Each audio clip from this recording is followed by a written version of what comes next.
All right, everyone, welcome back to The Real South Africa Travel and Tourism.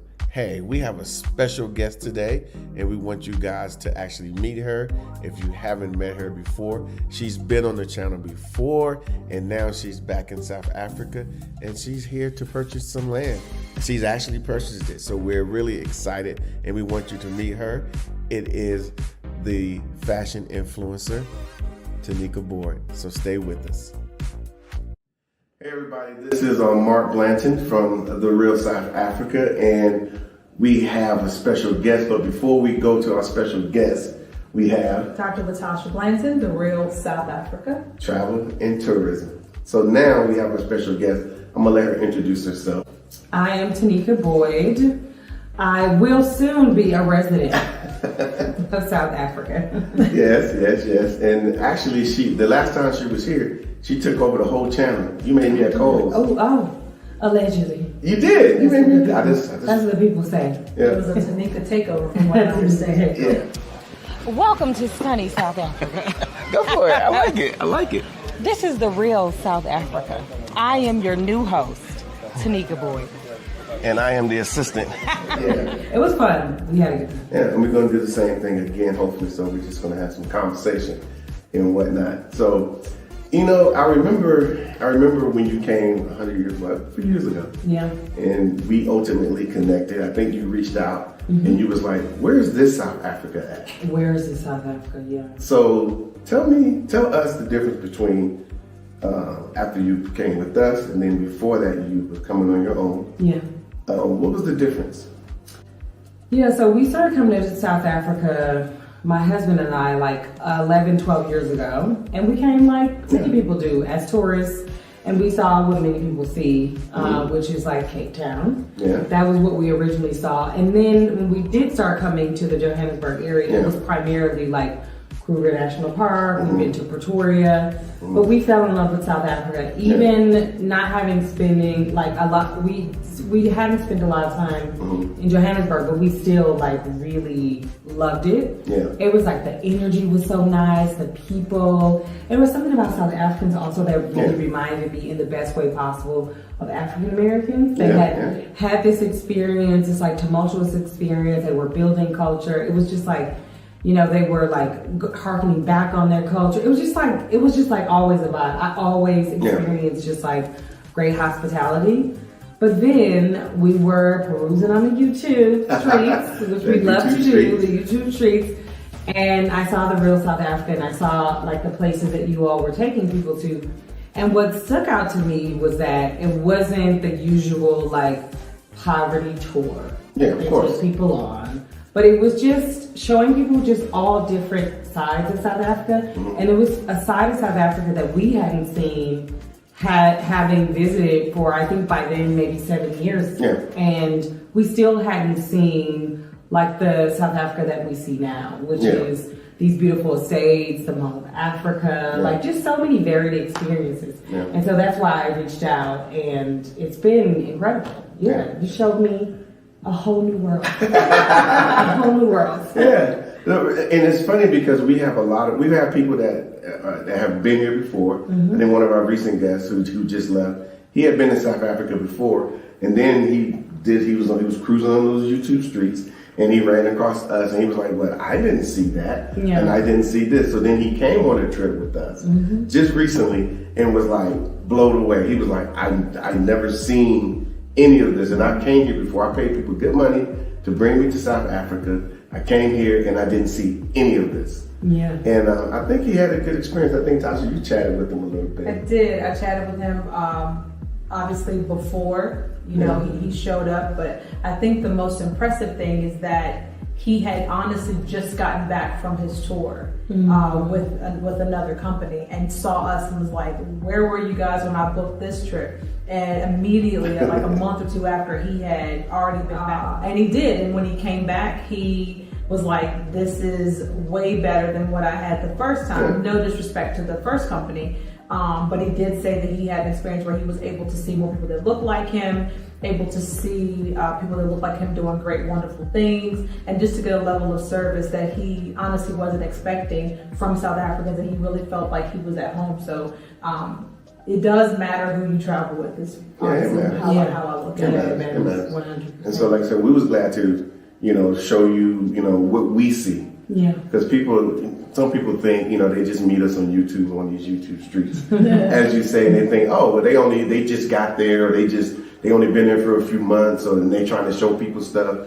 And a lot of people don't realize that we've been here. We've been back and forth for 8 years before we came here.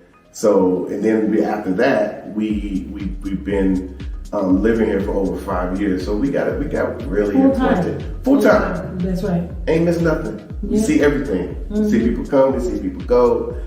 Trends, the South African trends, now the trends of people wanting to migrate to Africa. I think you've kind of seen that yourself, right? 100%. Yeah. What do you think about that? I mean, I am team Africa in general, especially for Black Americans. Yeah. I think it's such a diverse continent. I think there are just so many different experiences. I mean, you're talking about 54 countries, territories, you're talking about beach, you're talking about, ocean, you're talking about mountains, you're talking about animals. Literally And desert, everything you need, you can find on this continent. Yeah. And I feel like historically Black Americans in general, but Black Americans just have been taught to think that it's such a scary continent, it's so much more dangerous than other continents. And I've just not found that to be the case. It's with its problems, of course. like all places. But to judge an entire continent that is the most diverse in the entire world off of like what we've been taught is just not the case. Now, however, that's my disclaimer. Okay. We have a lot of unlearning to do ourselves as an American, right? Like no matter what we feel like we are, no matter how conscious, no matter how educated, there are always aspects and gray areas that we don't know about a place. That's just what it is. And so my personal pet peeve is when people come to the continent, any country, and they're expecting to see America. Yeah. This is not Miami. No. This is not Vegas. Yeah. This is not Cancun. Yeah. That's not what it is. This ain't Tulum. This isn't Tulum. And there's no disrespect to those places. Those places are gorgeous in their own right, but they are literally little mini US, and they cater to US like tourism. And a lot of countries, specifically South Africa, I think specifically Kenya and Ghana, even Senegal, like some of the places that a lot of Americans are just starting to venture to, they are starting to experience these waves, and with the wave comes a backlash from Americans because they don't like the infrastructure. They think things are moving too slow. They think all these things. This isn't America. Yeah. It's not America, and you don't want it to be. And you don't want to be a gentrifier. You don't want to be a part of this colonizing culture. Yeah. You want to be a part of embracing what is. That's not to say that people who are native to these countries on the continent are not without criticism. But I just feel like as a visitor, especially with Western privilege and access, I'm personally, my opinion, I'm not about to get online and start blasting my soda to 30 minutes. It's just like, or I paid $10 for a ticket and the artist came out, an hour late. It's just like, have you ever waited for Lauryn Hill in New Jersey? I've heard about that. That's what I'm saying. And but some people, they get their Western privilege and their platforms, and then they blast the continent to an audience that is looking for anything negative to hang on to and say, oh, that's why I don't visit it. And it's just like, I think that's... So they need to show a little bit more grace. A lot more grace. Yeah. A lot more grace. I mean, a lot of the countries we're visiting are developing countries. And I don't necessarily like to use that word because I feel like it can be disparaging. Yeah. But I think in the intellectual context, the academic context, it is you can experience very super overdevelopment almost. Yeah. You can experience almost all the comforts of home.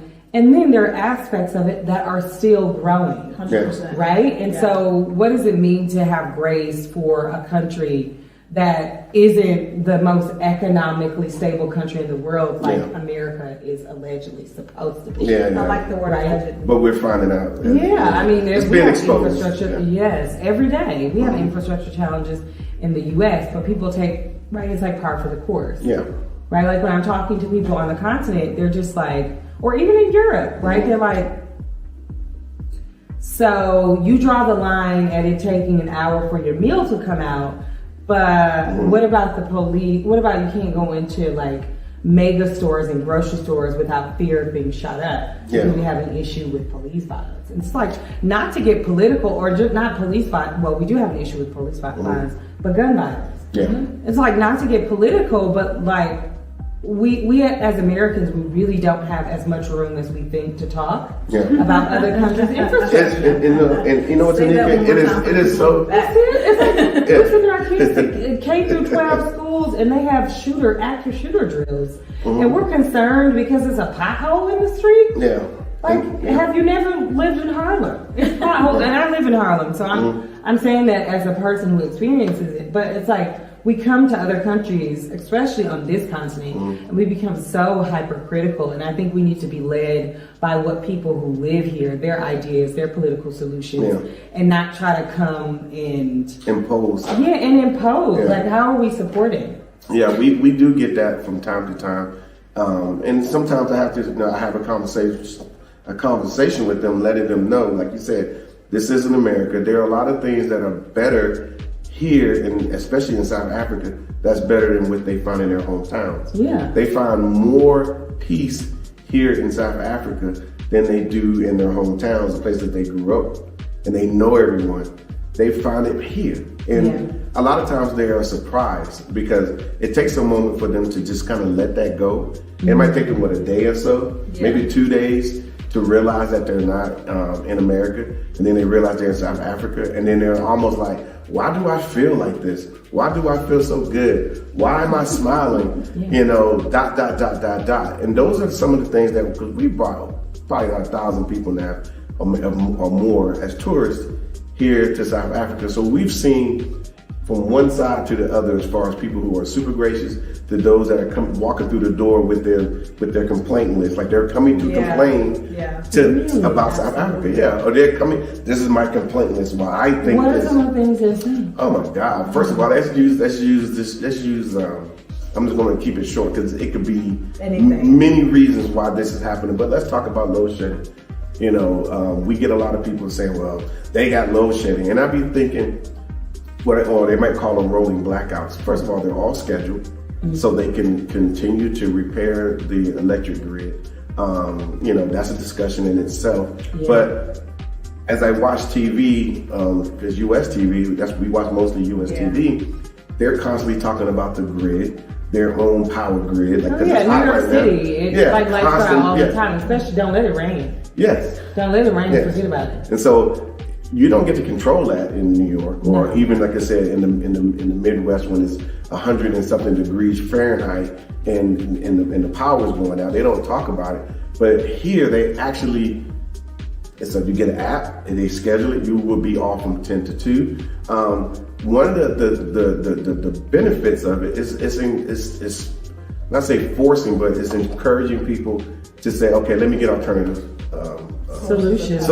Solar, backup power. So a lot of people are even going off the grid, which is actually, helping. It can be more affordable in the long run. 100%. Yeah, and it actually is. And the funny part about it is, it's cheaper here for that same power system, because I have one here in this house, and I've been watching, and I'd be honest with you, it costs 5 times more in the U.S.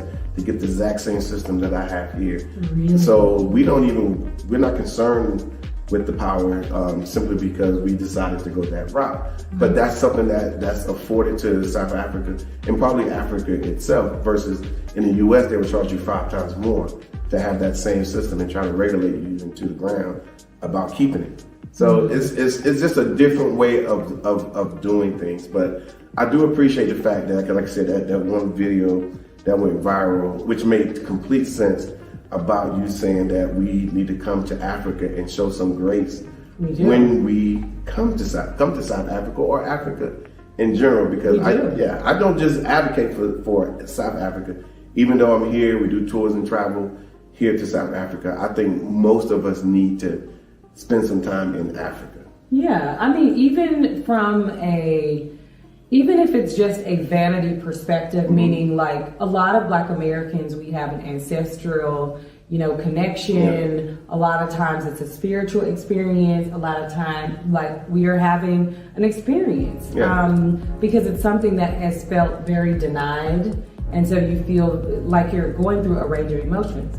But even for people who don't feel that, I don't know how they can feel that, they must be dead or something inside. But for people who don't feel that, even from a vanity perspective, like, I want to experience a new vacation place, you should definitely put like this continent on your list, and South Africa in general. It literally has everything. And so I just don't understand why you are skipping over an entire continent out of fear of what people have said or what you've learned, which is so antiquated.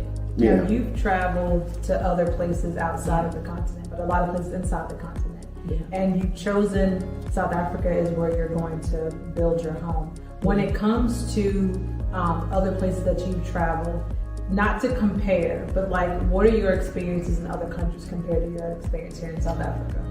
I think South Africa has a saying that you can experience like the whole world in one country, and that's literally my experience. If I want to go to the beach, if I want to go to safari, if I want to go like to downtown full of like buildings, it's literally all here. It's just a country that has captivated me. It's a country that I'm just in love with. I'm in love with the potential. There are times where it's frustrating just looking at the politics because I know what they have, right? And they're about to be 30 years out of apartheid. And I have dreams and hopes and aspirations for the country as well, but it's just, it's just one of the best countries I've ever been to in my life, literally. And I've been to over 60 countries, and I feel like I can say that. I mean, there are aspects, right? Like, I like to spend part of my summer in France. I really love it. It's great. I don't want to be there when it snows. I don't want to be there when they're having racial issues and people who look like me are the target. Like, I'm not, right? Like, there are aspects of many countries that I love. And all of the aspects of those countries that I love exist in South Africa. Good answer. I think you hit it right on the head. Obviously, it's that New Yorker in you, because you're used to being around a lot of people, different people, and you come here and you can find the same thing. So, and I do agree with you. I think, I've traveled a lot of countries as well. I've done a lot before I got here, and this was the one that captivated me the most. I mean, I could have lived in Europe. I mean, I could have easily just said, and it would have been easier to move to Europe. But I'm like, no, let me go through the pains or troubles of coming to South Africa, the ridiculing from friends and family. That was like, why you keep going to Africa? Do people ask you why you keep going to Africa? Not my close friends, because they I think they're used to it. But I think people on my online friends or people who are like, they're just generally curious. I'm always shocked. I know we live in a bubble because we experience the continent, because we've traveled, and you still can't believe that there are people like in their 30s, 40s, 50s who don't even have a passport. 100%. Even though Google is free in the US for the most part. I mean, right? Like, the internet can be costly. But like, you could literally Google, Accra and see what it looks like on Google. You can see that there are buildings and streets and roads and parties, and you can look up the crime rate. Like, you don't have to actually live in the dark. And people, like, they live in the dark about these situations, and then they like they project and they ask you questions like, aren't you afraid? Now, with South Africa, I think it's a bit different because of the way that South Africa gathers their like crime statistics. It appears to be like much more criminal activity than there is. And I know the average South African, I know we're living a privileged experience behind some gates at some point, but like, so the average South African, well, I can't speak for the average South African, but I know it's just like in the United States. Oftentimes when people are their lived experience, they might be living in a lower income community, a crime-ridden community, they're gonna have a much, much different experience. But it annoys me when somebody is like living, in a crime-ridden community in America and they're concerned about me going to South Africa. And I'm just like, excuse me? No, I'm glad you said that. Excuse I'm me? so glad you said that. Like what? No, Yeah. Because here in South Africa, I know America very well, extremely well. I spent 40-something years there. I spent many years here. There's levels to this thing here in South Africa. And the average American, and let's be honest, the average American middle class could do very well here in South Africa. Yeah, 100%. That's Easily. without a doubt. I'm talking about whatever level you think you are, you can multiply that by several numbers just by starting to visit. Because I noticed you said that you came here for years. Yeah. And I've came here for years, so we do have that in common. That's probably why we're actually sitting here, because we didn't just show up tomorrow and just say, okay, now I'm going to set up my whole shop like the way I do in America. You got an understanding of Africa and South Africa before you even, couldn't even talk the way that you're talking. Yeah. And I had to get an understanding, and I do have a good understanding of South Africa. Do I have a perfect example? No. Right. But I have my example, and I think it carries me pretty far to that point. So I tell people all the time, you have to do like what you're doing today and visit. Yeah. You have to spend that time. You got to come and test the people, drink the water, eat the food, do all this stuff. And then whenever you're ready to make that transition, it's just so much easier. Yeah, 100%. Yeah. So because you've been coming back and forth for all these years, it makes sense to us that you decided just now. It wasn't like on your first visit you're like, hey, I want to move, or even before your first visit you're like, hey, I think I would want to live in South Africa. It took a while to get to that point. So talk to the people about the process of saying, after all your visits, that this is where you've chosen.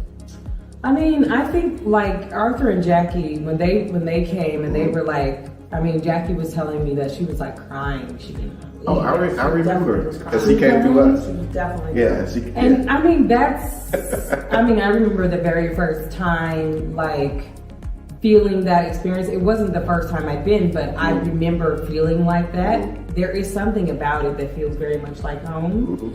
And I felt like it was a place that I could live. It just didn't make sense in my mind, like logistically, right? It's just like where I'm gonna work, what I'm gonna do. I'm not independently wealthy. I'm not generationally wealthy. Like, how does this work? And so I think once you cross that hurdle of like, oh, there are aspects of this that can work, and it's not a zero-sum game. For us, like, we're very much still in our working years. And because I know my husband's watching this, and he's like, I'm very much working. And he very much, he loves his job, very much working. I think for us, it was about the market made so much more sense here, right? You can't even get a toilet in New York City for what it costs to even buy land here. And so I think that the U.S. dollar to rand worked in our favor. Sure. And it was just about like, we can start sowing the seeds, buy the land, we have the land, build the home. What does it look like if we're coming here 6 or 7 times a year, that we're coming to a house, that that we have our stuff in, that we love. What does that look like over 5 years? Then what does that look like over 10 years? And then what does it mean to retire early, maybe at 50? My husband thinks he's going to work forever, but or what does a second iteration of work look like? I think specifically for him, I'm already in my second iteration. Amen. But like, what does the second iteration of work look like for him? And maybe that's for him, that's 50, maybe that's 55. But like, we have sown our seed, the seeds here. And I think that was the issue for us. It was like, how are we going to make this work for us as people who, I'm in my 30s. Like, what is that? Like, if I stop working, it ain't no money. It's like, what does that look like? And I think once we figured that out, then the rest made sense, because it was accessible for us. It was affordable for us. There are a couple of logistics that we'll have to figure out over time, like the temporary residency and like permanent residency and all of those like kind of things. But for now, I think it's amazing.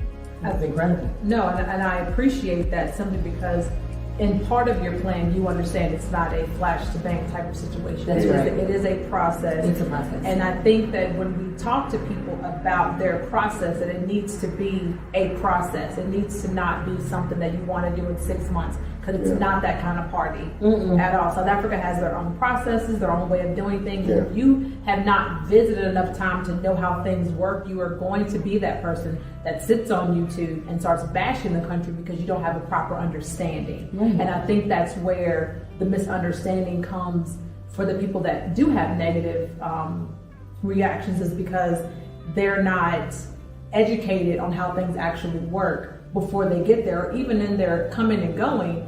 It needs to be, how can I gain more understanding as I continue to visit? Because you have to learn every time that you're here. I know that every time you come, you experience different things, but at the same time, in that experience, you're like, what is my takeaway while I'm here? You're not here just like your takeaway this time was, you need to understand how building works. What does it mean to grab an architect? What does it mean to look at home furnishings? That's your takeaway this time. So I appreciate you understanding that it's not a flash to bank situation, that needs to be understood for everybody else that's watching this video. I mean, there are times I wish it was flash to bank. But that's our American. That's the Americanism coming out. Right? Yeah, we felt the same way. We don't felt talk that, about trust that. me. We were sitting there in 2013 Yes. in Cape Town, living on a flat that was literally on First Beach. The South Africans know, in Clifton. I mean, it doesn't get any more hoity-toityer than that. It just doesn't. And we're watching the waves come in, and it's October and November, which is summer here. It's beautiful. People on the beach, to include the guy who kept showing up. He's kind of nude. He was completely naked. He shows up every day. But that's and he laid out like, You sure he's not from New York? That is from Harlem. We'll be sitting there drinking our coffee. Yeah, there he comes. There he comes. Yeah, there he is, laying by that rock again. But that's what he did every day. But living a dream. Yeah, but we sat there, and we was like, man, But if we need to figure out a plan to get here. So like kind of where you guys are now, we were there back in 2013, and it took us 5 years to formalize everything because we had too many commitments in the U.S. and whatnot. But in the meanwhile, we kept coming back. Oh my God. And so when it was time, so people always ask us, well, what about that transition? Like, what was that like? I'm 5 years? It was literally when we finally came here in 2018. It was normal. Yeah, but also you have to embrace the transition. Right. Yeah. And I think that's the thing that people don't understand. Also, that South Africa is situated in the way work is situated for a lot of people, not everyone, obviously, where you can work from anywhere. Like, you know, it can be accessible, especially if you're in Atlanta. You can go to sleep, you eat 2 meals and you're here. Like even from New York, that United flight out of Newark, right? Like there are all kind of possibilities. You just have to reimagine what's possible. I think one of the challenges though is like people heard about some home building process in Tanzania or something. It's like, no shade to Tanzania. I love Tanzania, by the way. Wonderful country. But like insert imaginary African country. And they're like, my grandmother's sister told her that somebody gave $10,000 and they ran off with their money. And it's like every country is different. That's first of all. Like people literally need to understand that. That's like somebody telling you about something that happened in Honduras and you live in the United States.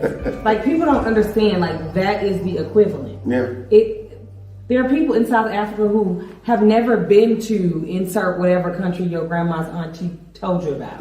So they don't know. But what people also don't understand about South Africa specifically is the infrastructure here, especially when you talk about some of these like developments outside of Johannesburg towards Pretoria, which is where we are. Like they're so used to doing this. They are so used to creating these transactions. They almost walk you through the entire process. There is no way that I could build a house here and be in America without having like all the people that I have resources. Like available to support me in this process. And I think people think you just like walking out, you standing on a piece of land, you see the land. You put a flag on it. You put a flag on it. You paid somebody Yeah. $5,000 and then you come back and somebody built a house on your land and now you're in court. Yeah. And that does happen in some countries, Yeah. but that's not happening here. No, That's no. not what we're experiencing. Because I think you obviously, we assisted you with Yeah. lining the people up and, Yeah. and proper people, and people don't realize when, like for example, when you're not here, I'm constantly, vetting these people, Yeah. talking to these people, making sure that they do all the proper things, like for our real estate tour. The facts are, like, most of the time when people see Americans coming, they like jacking up prices and things like Yeah. that. Well, part of my tour, I'm like, that's not, whatever the list price is, that's what it's going to be. Right. And the builders and the people and the top people in the real estate game that we work with, they're like, oh no, don't worry about it. We're going to make sure that doesn't happen and whatnot. So we do a lot of due diligence to make sure everything works. So when you come here, now you're telling me that, oh no, my guy, I just got my I guess you got your land registered today. Yeah, the deed. The deed. Woo-hoo. Yeah, the deed is in your name. I'm a landowner. Yes, we have the land. We finally have the deed, honey, with all the. I won't say back and forth. It really wasn't that bad. It really wasn't. Yeah. I shouldn't make it. It's part of the We had to find the right It's part of the one. process. And it's a process to protect you as well. Yeah, So it's a don't- process to protect. So you. don't look at it like, That's oh my right. God, it was so much X, Y, and Z. Yeah. But because of who you're working with, and because we stay on them to the point of like, Yeah. don't jack my people around and make Yeah, them no, squared away. 100%. They do that to protect you. So I understand. It can be a little bit like, oh my God, my American wants this done right now. No, But it is part of the process to make sure that you're good to go, and you have that deed because you suffered. You suffered. No, I'm just kidding. It all works out in the end, right? does. It all works out in the end. But I think, to your point, like at the heart of your point is like, people need to understand that this is not America. Things are not going to work out the way that it does in America. But that doesn't make it terribly difficult. Mm-hmm. No. And it's a beautiful process if you embrace it. Yeah. Right? Like, it's a beautiful process. Because the end goal is that you're going to get exactly what you want. Yeah. You're going to get exactly what you paid for. Now, it's a million decisions. Now, that's just like, You've been at this for a while. Like, I know, but you know what? Some people think it's like a subdivision where you how the subdivision is like a makeshift house and you just go in and pick the finishing touches. No. They don't realize that you're making 200 different decisions just in the living room. Yeah. She's like faucets, I'm finishing, like, tile, Lord. wallpaper. And they're not giving you 2 different wallpapers. No, there's like, to choose hey. from. No. They're giving you 1,000 wallpapers. And then it's like, you have to figure out that. I'm just, in my mind, I was trying to explain to my husband last night, like, the double, what do y'all have? Yeah. The double glass Door. entry. Yeah. And he's just like, What is that? okay. Yeah. Because they're like, a certain point, it's just Good like, man. okay. like, okay. I don't want to hold up the process thinking about that. Yeah. Yeah. And also, I think people don't realize how much it is. It can be a credit process. Mm-hmm. I do know that it can be, but I think the interest rate is higher for Americans, isn't it? Yeah, the interest rate is higher in South Africa in general than it is in the U.S. But you're not working in the U.S. market, meaning that, like, for example, $1 is $1 in the U.S. Right. But $1 here is today $18.5. dollars, yeah. I mean rands, Rands, South yeah. African Right. rand. So you got to kind of do that math as well. So there's some. I don't know. We did a real estate tour. I can't remember what the exchange, what the rate was at the time, but let's say it's 10%, and in the U.S. it's 6%. They're like, well, I want 6%. Yeah. But when you start taking that 10%, and then you start adding, simply because you're buying in American or U.S. dollars, that it actually goes way down because your dollar has big buying power. Yeah. And so it really ultimately works out in the end. But I mean, I do suggest people, if they can, like us, to do like a cash purchase. Yeah. Like, especially, right, you're paying as you go, like 25% of the process. And then you see, I actually appreciate the system. Yeah. I actually appreciate it. So And it's you're not real. like- It's a real system. It's a real system. And I lawyers appreciate it. involved and everything. Yeah. So we've navigated it obviously Yeah. before, and then we've helped many other people navigate it as well. And then now you're navigating it. Just another success story. But let me ask you this: so you've been here for a while. You've You've been here many times.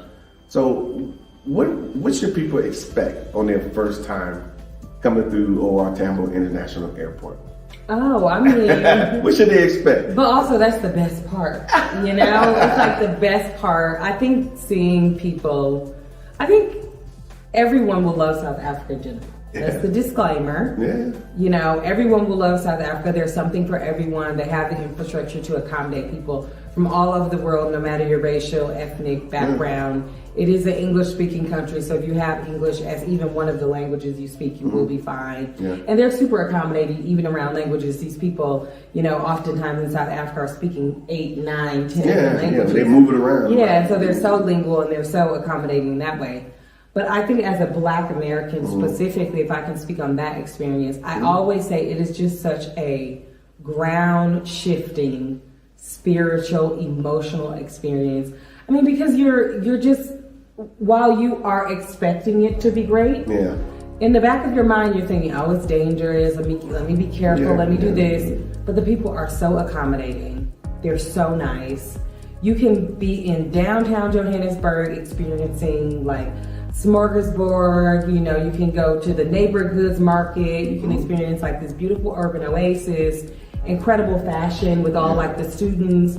And then the very next day you can be like whisked off to the safari, you can see the Big Five, you have the lions, the elephants. You got luxury lifestyle. And even if eat some great food. Oh, incredible food. Yeah. The food is incredible. I mean, they take barbecue.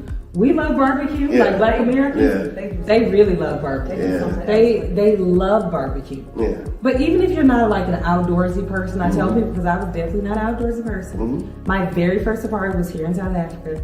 And I was just like, how is this different from the zoo? How dare you? I did.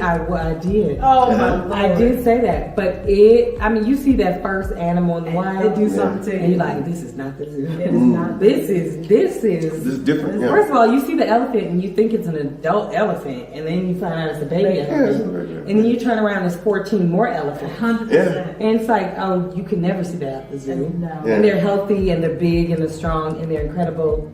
And it's jaw dropping. But then you can like get all the comforts of home. You can go to the Mall of Africa, you can be at Zara, you can be at Gucci, you can stand at Louis Vuitton store if that's your flavor. Yeah. You know, you can go get your Fenty Beauty. Since you are fashion. I am a fashion girl. Yeah. You know, you can get all of the things that you need. You know, people ask even the most mundane questions like, oh, can you get a flat iron? They just like, yes, I do. All these Black women. I'm like, what's funny is I actually got a flat iron here. I was able to answer it. So I actually did get a flat iron while I was here one time. So I was like, oh, I actually know where you can buy a flat iron. But it's like, you know, all the comforts of, especially if you're an American, you have all of those comforts while also experiencing things that are just like vastly unique, vastly special. Yeah. It's so much history here. It is home of arguably one of the strongest Black resistance in the world.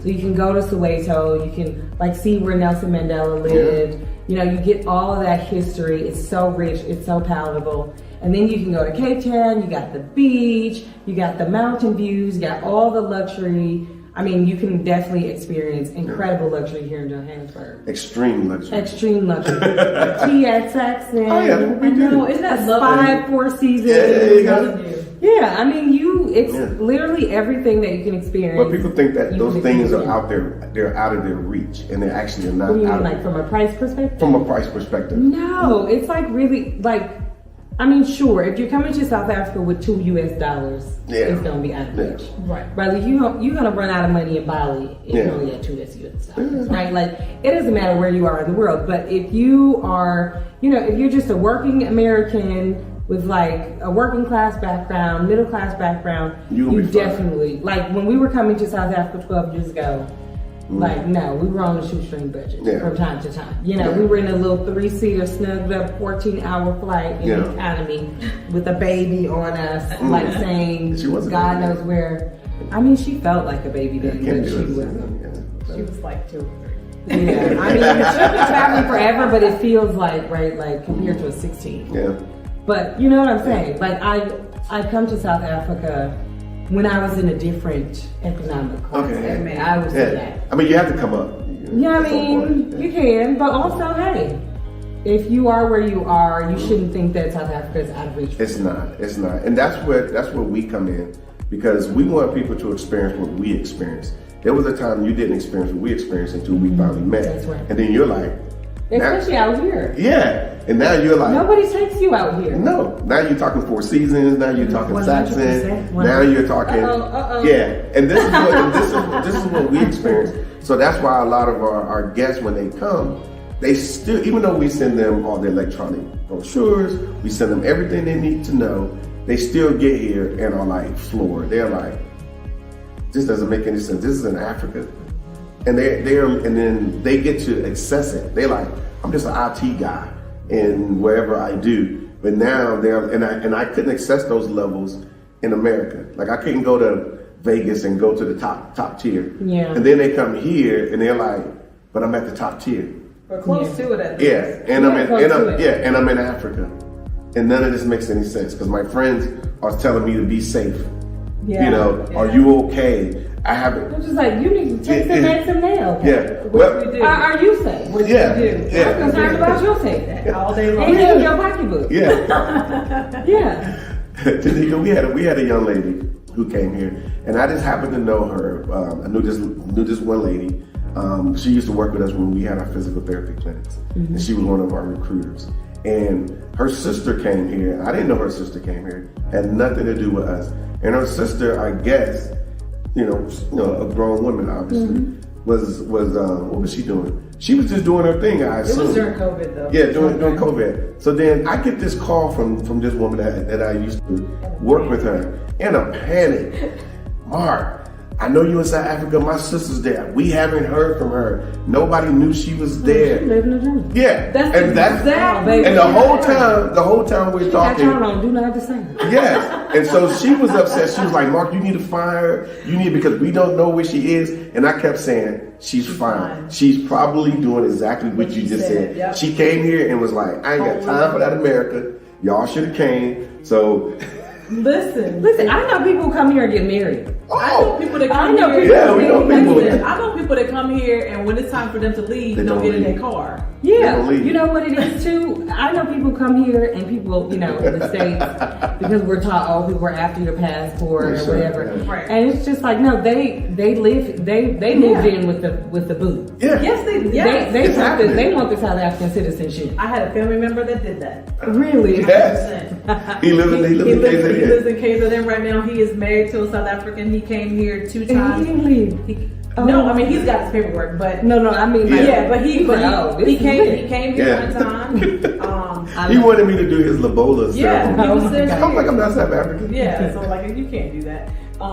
But he came here. His second time here, he met a girl. Next thing I know, he's like, I'm on my way back. He came back. Next time I know, he's like, I'm moving, and we got married. I didn't even go to the wedding. He's like, That's how fast it was Yeah. going. But it took 18 months. He was here Yeah. and married, and He's from New York, by the way. yeah, he's I from need New to York. bring my sister, you know. I'll do She's that. on the market. Don't be putting this out there like that. Listen, hey, it might work out. But it's happening. I don't want to get too deep into it. And but he's not a passport, bro. I'm just Yeah, I'll say saying. he had No, the same amen. one. I'm just saying. Yeah. He just came here. He and just found no. He out. literally came. And just found He came out. with. Actually, we didn't even know he was here. He came with another tour group. Unfortunately, he had more fun with us just for those couple of days that we talked to him. Yeah. And then he was like, "I'm coming back." And then next thing you know, but a lot of our people. I think there's one other brother who I can't remember. He's been here recently, and he's coming back because he met someone. Yep. And so these things do happen because South Africa is home. You feel like you're at home. You feel it. You feel like you jumped on a plane, left home to come home. Yeah. And then you start meeting people, and people are so open. They're so like you So said, friendly. Yeah, you said accommodating, but they are really Friendly. really And friendly social. people. They're social. Yep. Very social. They will invite you to Even everything. around here. Yeah. No, yeah. After a certain hour, you can see the life actually happening. And I always tell people because they ask us questions like, "How come Americans work so many jobs? Like, do you not have time for your family? What about your friends?" But here in South Africa, they not. And then people will be like, "Why do things close early?" Because they have families and they have friends. They want to spend time with those people. Yeah. So we are the ones that are off because we don't spend time with our family. We work until 7, 8 o'clock at night, and sometimes going to a second job, or we got somebody else raising our kids while we're at work. They actually enjoy their family. Yeah, they may have a helper raising their kids, but they get to enjoy their kids because they're not stressed from work. They spend time with their friends, and on the weekends you can actually see that happening. Our weekends, what do? Sleep. We're trying to recover. Yeah, we're trying to recover. Yeah, it's a different lifestyle. Yeah. It's a lifestyle change. It literally Super is a lifestyle change. Yeah, because people sometimes they were because obviously we're here. We got people on the East Coast, West Coast calling us and sending us messages, and then it's the weekend, and they just think they honestly believe that we're supposed to be answering emails on the weekend. Now, if we was in America and we're used to that whole American grind, but we've been here so long now, we have adapted to the South African vibe across the board. Weekends is for you, for to do your thing and whatnot. It's not to be, okay, let's catch up on work. Let's do this, let's do that. Let's go sit at a nice restaurant. Let's go to a nice venue. Let's go to the bush. Go spend a day somewhere. Just doing stuff, something for yourself, which generally we don't do. But I can say, like you just said, it's a complete lifestyle. It's a complete lifestyle change. Yeah, but you have to start. And so I think I'm going to say it again. It's probably for the last time. Until next time, you have to come on a visit, and you have to see it yourself. You cannot experience what we are experiencing just staying on the internet and going on YouTube and asking questions, and then getting the news and just only taking all the they got load shedding or they got this, and don't realize that most South Africans aren't concerned with load shedding, but the people that are not here are concerned with load shedding. When they should really be concerned about what's happening in their own backyard. Yeah, because chances are what's happening in your own backyard is a whole lot worse than load shedding. So travel and tourism is what we do. And we do that by having an introduction to South Africa. You cannot experience all the levels of South Africa in 6 days, 10 days, 13 days, 30, 60, 90. But if you build a relationship with South Africa, start coming multiple times like we have, you'll actually see the fruits of your labor. So just understand that that's what we're here for. We're here to introduce you to South Africa, help you come multiple times if you need to, have you have a proper experience, to show you things on your second and third visit that you may not see your first visit, because even though we live here, we still experience new things every day, and those are things that we don't take for granted because we understand that living here is an actual privilege. Cool.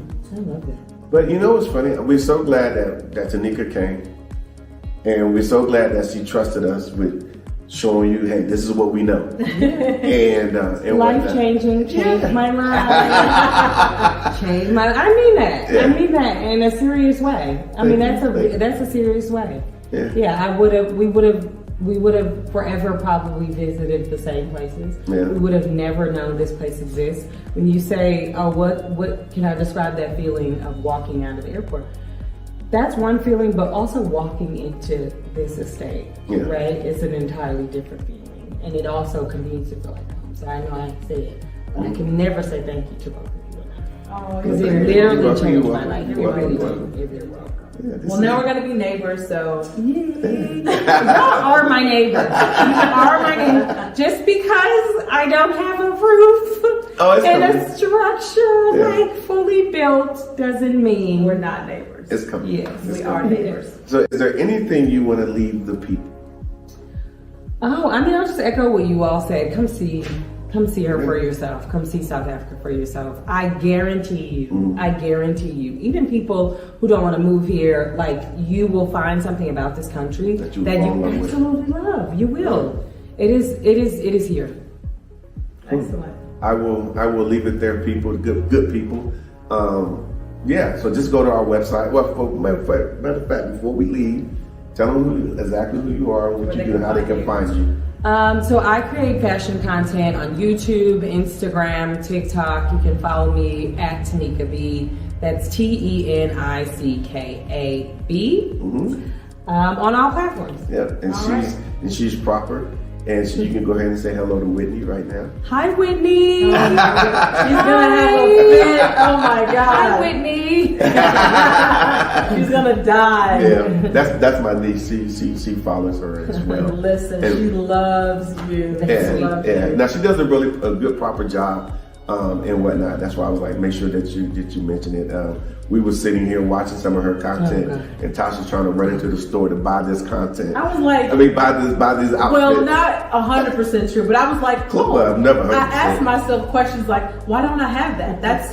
Why don't I have that? And I'm like, I need to buy this. Yeah. And so, so thank you for at least keeping me to remember. And I asked myself, like, why don't I have that? I actually totally have that. So thank you for making me think of why I don't have certain things. I appreciate that. Yes, influence. All right, guys, we hope to see you guys here in sunny South Africa. Woo! To the real South Africa. Come on inside, find out exactly who we are, what we do, and how we are changing things in the tourism space here in South Africa. We're bringing a luxury experience, so check us out. And of course, we're going to tell you everything about us.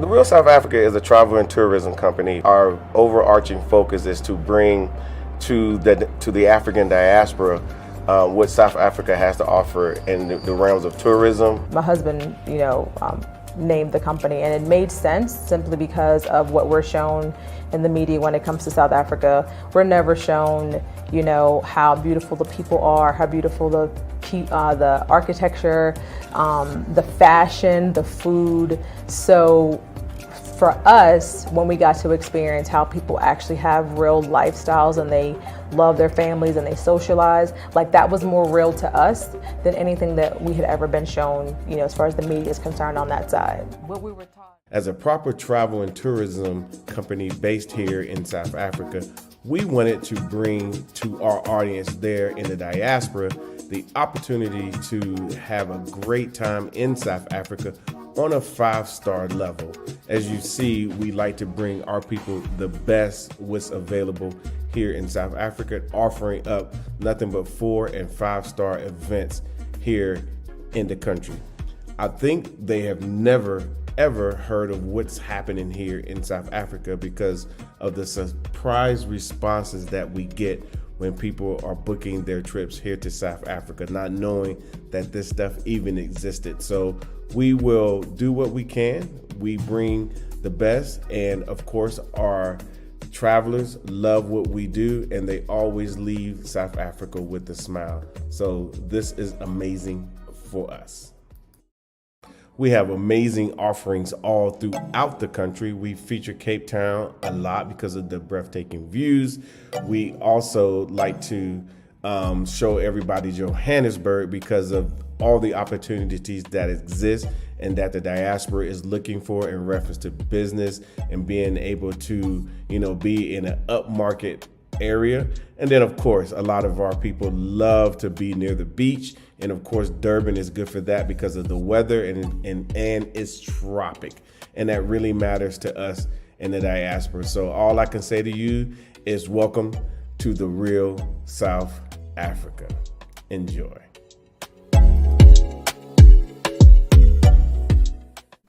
Thank you so much for spending time with us today. If you like what you saw, please subscribe and don't forget to hit the notifications button so you don't miss out on all things The Real South